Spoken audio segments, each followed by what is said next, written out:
Welcome to the weekly weather briefing from the National Weather Service in Spokane, Washington. Today is Monday, November 5th. The weather for this week looks pretty normal for early November. We're looking at valley rain and mountain snow for Monday, Tuesday, and Wednesday of this week. Some accumulations in the mountains are expected, and we'll talk a little bit about that in this briefing. As we move into Thursday and Friday, looks like a drier weather pattern with cool temperatures, pretty average stuff for early November. And this drier weather pattern could potentially linger into the weekend. As far as our snow accumulations that we're expecting for the next 24 hours or so, this is a map that includes Monday night into Tuesday morning. We're looking for accumulating snow in the 4,000 to 5,000 foot range for our snow levels. Our most significant accumulations will be in the Cascades and also in the central and southern Idaho Panhandle, including some of our mountain passes that are above 4,000 feet. Some of our most significant accumulations will occur in the southern Idaho Panhandle. This is a depiction of what we think will happen with accumulations tonight into Tuesday morning. For motorists traveling on Highway 12 over Lolo Pass, you may experience winter driving conditions from time to time, especially as you near the crest near Lolo Peak. As far as mountain snow goes this time of year, this is a pretty typical scenario for early November. We have a couple of web camera shots from Stevens Pass. This is at an elevation of about 4,000 feet on Highway 2 in the Cascades. Early this morning, we had a burst of snow, which produced some whitening on the road around 9:30 this morning.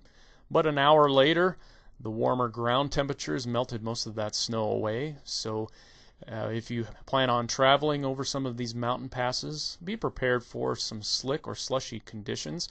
But don't be surprised as well as you cross the crest, you may just have wet roadways there, kind of variable driving conditions this time of year. Tuesday night into Wednesday morning, we're looking at some additional accumulations, really pretty light stuff in the Cascades, but there will be the potential for several more inches of accumulation, mainly above 3,500 feet in the central and southern Idaho Panhandle.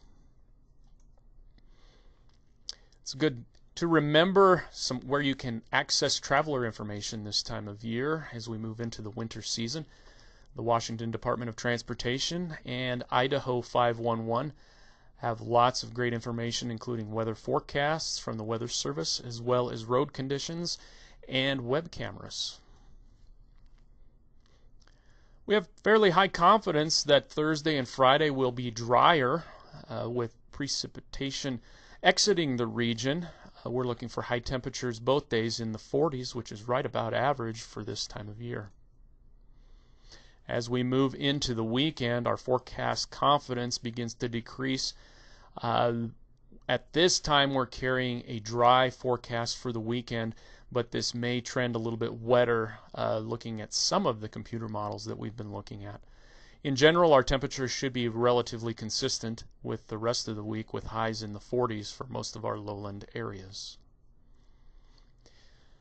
Looking for next week, the Climate Prediction Center is forecasting at or above average temperatures in the November 13th through 19th time frame.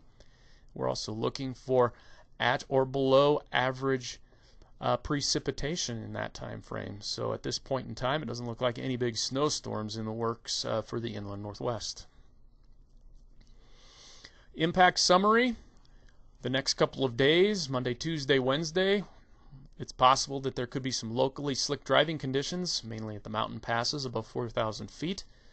Thursday into the weekend, we're looking for a drier weather pattern with high confidence of that dryness Thursday and Friday. Our forecast confidence decreases by the weekend. The winter outlook has been issued for the United States. It was updated at the end of last month. This is from the Climate Prediction Center. We're looking for above average temperatures for December, January, and February. And we're also looking for near average precipitation to slightly below average precipitation for Idaho and much of Montana. This forecast is based on the presence of a weak El Nino, and many of our recent weak El Ninos have shown these kind of trends. So that's what that outlook is largely based upon. So stay informed. Our forecast may change. We are having issues periodically with our Facebook page. Please have patience with us as we try to work with Facebook to get our connectivity problems resolved. Thank you, and we'll talk to you again next Tuesday due to the Veterans Day holiday on Monday.